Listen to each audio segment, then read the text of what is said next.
Hi guys, welcome back to my channel. So if you're a beginner and you've been finding it very difficult to get your buttercream cakes to be very smooth, I'm making this tutorial specially for you.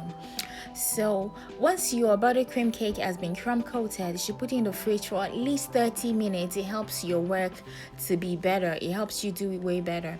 So the next thing you want to do is cover the perimeter of your already crumb coated cake with buttercream. You have to make sure every part of the crumb coated cake is coated with buttercream before you try to smoothen it. That way it makes your work easier and it makes it faster to work with. Then you should take a scraper and the point of using a scraper at this point is to try to smoothen it as much as possible. You don't want there to be any bulges or anything. And then once you're done doing that, you should fill in the spaces where you didn't put as much buttercream or where you put too much. Just try to fill in the spaces as much as possible. Then as soon as you're done with that, you should use a cake comb. Guys, I've been frosting cakes for more than 7 years and I can't do without a cake comb. If you're a beginner and you're just starting out, you should get a cake comb, man. It makes your work easier and it makes it faster. Regardless of the kind of cake comb you get, you should get a cake comb. Any type is fine. So the point of using a cake comb is that it creates the symmetric lines around your cake and it gives the illusion of perfect smoothness even when it is not completely smooth. And if you understand what I'm saying, I'm going to show you guys what I mean in a second. So what you do once you do this is to fill in the spaces where like the buttercream is missing or it's not well evenly distributed, and then go back again with your cake comb. Make sure you once you go back with your cake comb, it touches every part of the cake and there is no part of the cake empty of lines. That's what the cake comb does for you. It makes everything smooth and symmetrical. Do you understand? So, and I want you to notice that I haven't touched the top of my cake, and that's because usually when you do the top of your cake, sometimes it touches it doesn't balance with the side. So that's why I like to do that last.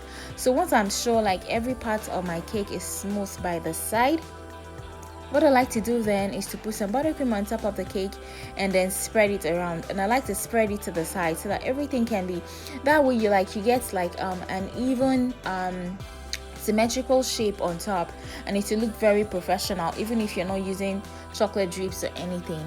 Then you should go back again with your cake comb, and if you look on the side of your cake, now everything is smooth. Even where there are blemishes, you can't really see it. So usually when I'm doing a cake and I'm running short of time, cake combs are the thing. You don't have to spend 7 years smoothing a cake because it does half of the job for you. So once you're done with that, what I like to do is I like to accessorize my cakes because it just makes it come together better. Plus it helps to take away from it helps to take people's gaze away from the blemishes in your buttercream. So in my case, I like to use this fabrics from those fabric stores. You can buy different style, you can buy different kind of ribbons.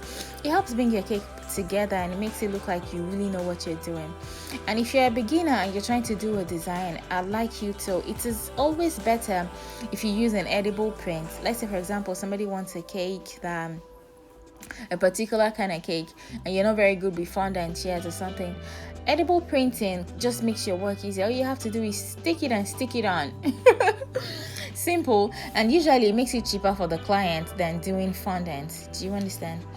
So you can do a drip on this cake if you want, and I have a tutorial for drips and I'm going to put it up in the card up. All you have to do is click on it, as well as I have a tutorial for making this buttercream if you want to learn how to make this easy Swiss meringue buttercream.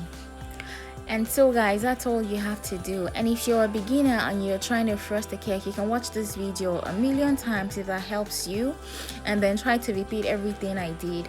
And then please get a cake comb. Please get a cake comb. It is very cheap. Thank you guys, and I hope you enjoy the video. And could you please give me a thumbs up and send me kisses in the comment section below. It encourages me. Thank you, and I'll see you in my next video. Bye.